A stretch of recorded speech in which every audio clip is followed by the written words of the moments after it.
Donc vous ouvrez une image dans Photoshop.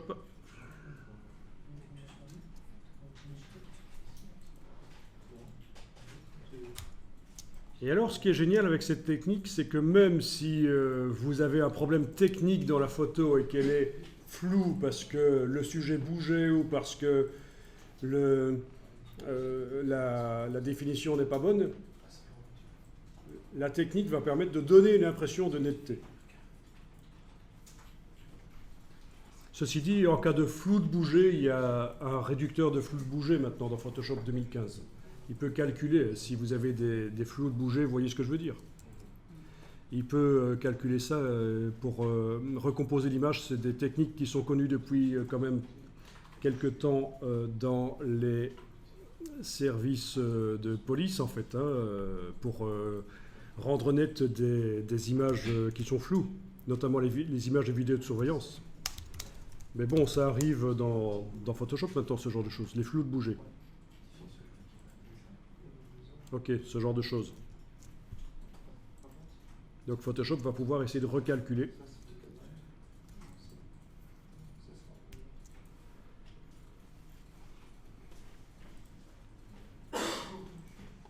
Et rendre net. Mais c'est une autre histoire. C'est dans Filtre, Flou et... où l'ont-ils mis maintenant?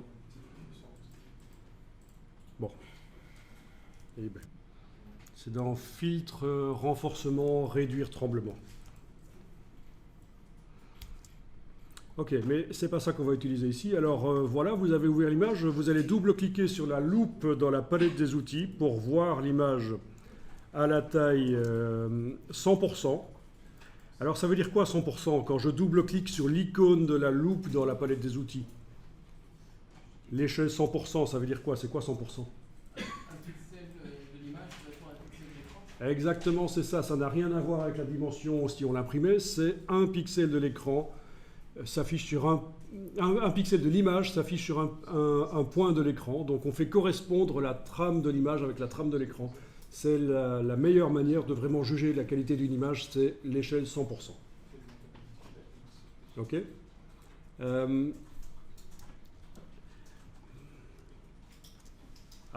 Autre raccourci intéressant, mais que vous connaissez déjà, c'est le double-clic sur la main dans la palette des outils qui vous met l'image en entier sur l'écran. Le double-clic sur la main dans la palette des outils. Tout ça vous servira aussi dans Illustrator, bien sûr, puisque c'est le même principe. Ok, donc là, je fais quand même le double-clic sur la loupe. Et alors, je vois que j'ai une image qui est pas mal du tout, mais je vais voir si je pourrais améliorer la netteté. Alors, pour améliorer la netteté, on va dupliquer le calque. Alors d'abord, on va mettre celui-ci dans un objet dynamique.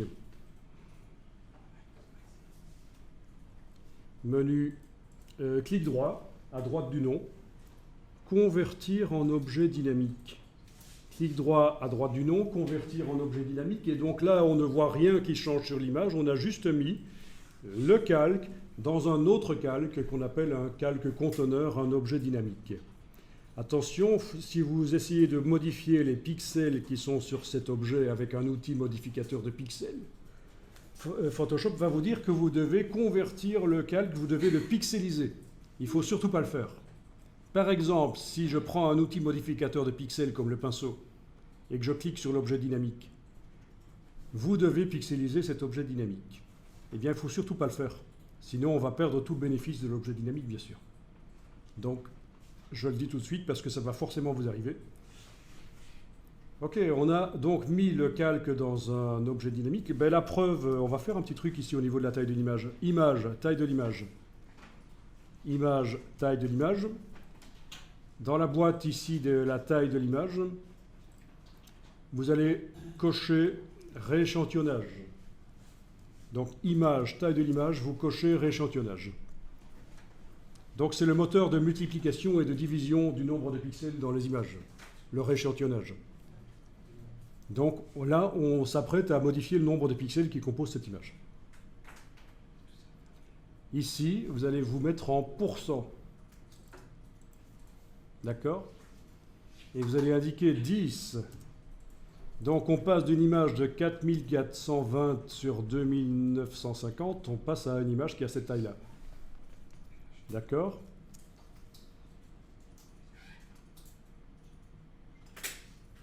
Combien de fois moins de pixels?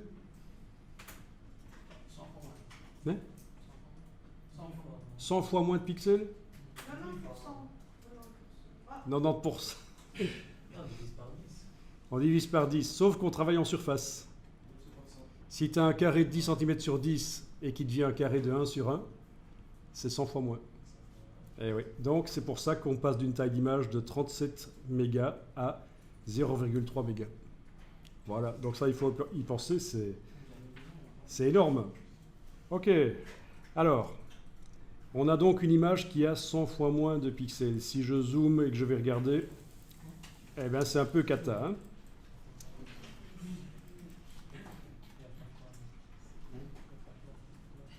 Ok? Sauf que, vu que avant de faire la diminution du nombre de pixels, j'ai mis dans un objet dynamique, eh bien en fait tous les pixels originaux sont toujours là dans le calque. Ça veut dire que si maintenant j'augmente le nombre de pixels, image, taille de l'image, bien sûr on pourrait annuler mais je vous montre qu'en réaugmentant, bah d'ailleurs, non, je vais enregistrer l'image. Voilà, je vais l'enregistrer telle quelle. Comme ça, vous allez être vraiment certain que... Voilà, on enregistre l'image.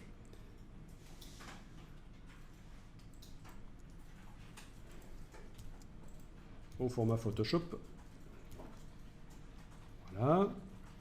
Je la ferme. Fichier fermé. Je la réouvre. Fichier ouvrir les fichiers récents. Je réouvre l'image.